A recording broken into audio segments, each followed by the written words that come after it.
مواجهة النادي الأهلي المباراة اللي جاية، أنت بتلعب بقى على ثالث أو رابع ميدالية برونزية.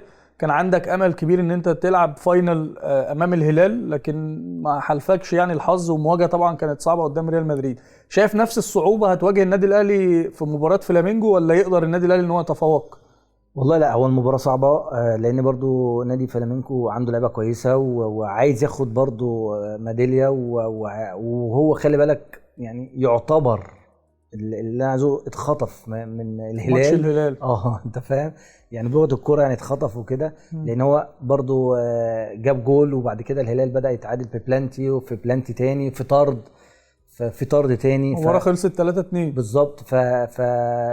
فتحس كده ان الامور اكن واحد ايه خطفك كده يعني، انت واجري يعني فأنت بالظبط كده. شايف إن الماتش لا، هيكون صعب هيبقى برضه على صعب. الأهلي؟ وبعدين النقطه الثانيه، انا الواحد اللي قلقان منه ان لعيبه النادي الاهلي لعبوا ماتشين قبل الماتش دوت، جريوا كتير، عملوا مجهود جامد، وبالذات قدام ريال مدريد عملوا مجهود مضاعف. بس احنا بنقول ان الاهلي عنده ميزه، ان الاهلي عنده برضو سياسه التدوير، اللعيبه كلها برضو انت جاهزه. دورت فين في كاس العالم؟ مم.